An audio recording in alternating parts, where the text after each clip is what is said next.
자, 두 번째 시간 이제 252페이지 할증 발행이 나오는데 요것도 뭐 문제 보기 전에 박스 안에 내용 보면 액면이자율 12%, 시장이자율이 10%입니다. 자, 액면이자율 더 높죠. 이자 많이 주니까 사람들이 많이 사겠죠. 그럼 비싸게 발행해도 되겠죠. 자, 그래서 실제 비싼지 한번 보죠. 이자가 지금 액면이자율이 12%니까 12만원에다가 3년 10% 유효이자율의 연금평가 2.4868을 적용하게 되면 29만 8,416원이 나와요. 그 다음에 원금의 현가는 100만원에 0.7513에서 75만 1,300원이 나왔고, 자, 그래서 보니까 이제 이자의 현가와 원금의 현가 두 가지를 합쳐야 되겠죠. 그래서 얼마가 나왔냐니까 104만 9,716원의 현금이 생기더라. 현금이 이제 받았죠. 근데 사채는 이제 부채로 잡혀야 될 금액은 100만원이 되는 거고, 그 다음에 사채 할증 발행 차금은 49,716원이 됩니다. 자, 2020년 12월 31일 주호연이 2020년 1월 4일 발행한 사채와 관련된 회계 처리. 자, 현금이 이제 일단 뭐 지금 이제 이자 비용을 얼마를 잡아야 돼요. 이제 삼각표를 한번 보죠. 장부가액이 104971이었다. 그럼 유효이자는 몇 %예요? 유효이자가 10%니까 104972가 되고 액면이자가 12만원이 되죠. 그러니까 차금 상각액은 15,028원이더라. 그럼 이거 104976에다가 이걸 거꾸로 차감시켜 주는 거지. 할인 발행했을 때는 가산해서 100만원에 일치시켜 주는 거지만 할증 발행의 경우에는 차감해서 일치시켜 주는 거니까 15,028원을 이제 빼줘야 되겠죠. 104971에. 자, 그러면 이제 이자 비용이 얼마예요? 104972가 되고, 근데 실제 현금 나간 거는 12만원이 나갔죠. 앞에서 우리가 사채 할인 발행 차감을 했을 때는 할인 발행 차감이 당초에 차변에 잡히고 대변으로 없어지지만 할증 발행 차감의 경우에는 대변에 잡혔다가 차변으로 없어지는 거죠. 그래서 이제 15,028원 사채 할증 발행 차감이 나오더라 하는 겁니다. 자, 근데 이제 사채라는 거는 언젠가는 이제 상환을 해야 되겠죠. 이제 상환을 했을 때, 이제 여기 상환이 보통 언제 보면은 회계 처리를 할 때 좀 어렵다는 겁니다. 2018년 1월 4일 장기 자금 조달을 위해서 아래와 같이 사채를 발행했는데, 아래 자료를 토대로 사채 발행 시 회계 처리를 해라 이렇게 나와 있습니다. 그래서 이제 사채 액면 가격이 100만원이고, 액면 이자율이 8%고, 시장 이자율이 10%다. 자, 그러면 액면 이자율이 8만원이니까 2.4868을 곱해서 19만 8,944원이 나오는 거고, 원금은 100만원에 0.7513 이렇게 해서 사채의 발행 가격은 합쳐서 얼마입니까? 950244가 나오는 거죠. 그래서 이제 차이가 나는 금액이 49,756원이었다. 자, 근데 2018년 1월 4일날 발행한 사채를 2020년 12월 31일날 상환을 했어요. 그럼 상환할 때는 얼마로 한다? 명목가액이죠? 100만원. 그래서 현금 100만원 나갔다. 사채 100만원 없어져야 되겠죠. 더 이상 부채가 아니니까. 주수정이 여유자금이 있어 2020년 1월 4일에 사채를 97만원에 조기 상환했답니다. 자, 이러한 경우에 있어서는 어떻게 해야 되겠어요? 1월 4일날 원래 2020년 연말에 상환하면 되는데 2년이 지난 시점에서 상환을 했죠. 그럼 이제 이게 삼각표가 있어야 된다. 자, 일단은 그 사채는 없어져야 되니까 대변에 있던 사채가 차변으로 100만원 와야 되겠고, 그 다음에 현금 97만원이 나가야 되겠죠. 현금 97만원이 나가야 된다. 자, 일단 우리가 최초에 발행했을 때 950244부터 보게 되면 지금 미상각 잔액이 얼마예요?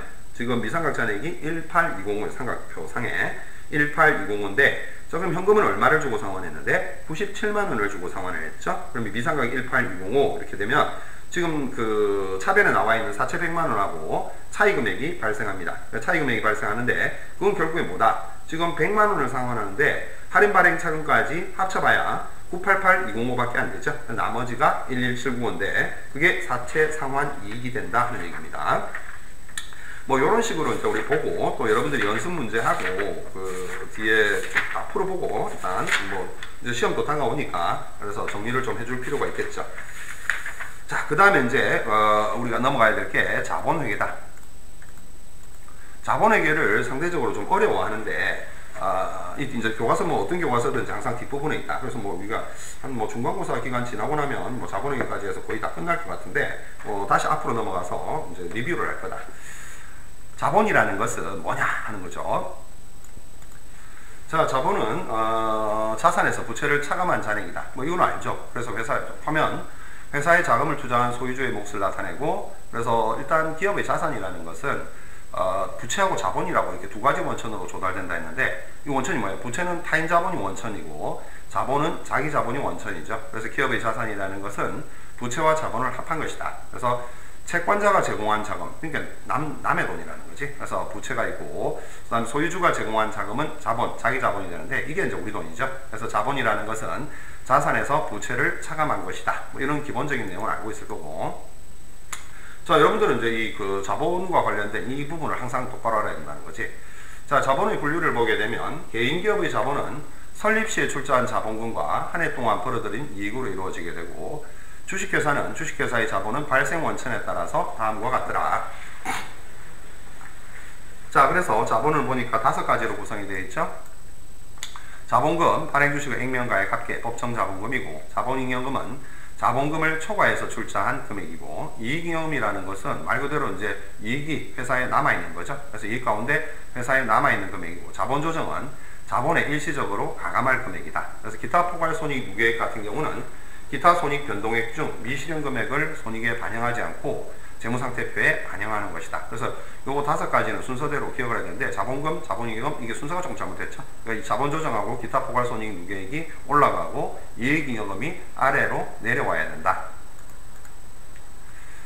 자, 자본금과 관련된 회계 처리를 보면 주식회사를 설립하기 위해서는 주식을 발행해야 하는데, 이때 발행하는 주식의 액면가액을 자본금이라 한다. 그래서 자본금은 발행 주식수 곱하기 1주당 액면가액 이렇게 하시면 되겠고, 주식을 발행했을 때 이제 액면 발행하게 되면 뭐 현금 자본금, 이것도 이제 사채와 마찬가지로 이제 비싸게 발행할 수도 있고 싸게 발행할 수도 있어요. 그래서 이제 할증 발행을 하게 되면 이제 주식 발행 초과금이 나오는 것이고, 할인 발행을 하게 되면 주식 할인 발행 차금이 나오는 거죠. 그래서 이걸 이제 이 주식 발행 초과금하고 주식 할인 발행 차금하고 요거를 이제 어떤 계정으로 분류를 할 거냐, 주식 발행 초과금은 자본잉여금으로 분류를 하면 되는 것이고, 주식 할인 발행 차금은 자본 차감 조정 항목이다. 그래서 자본 조정 항목이다 이렇게 생각하면 돼요.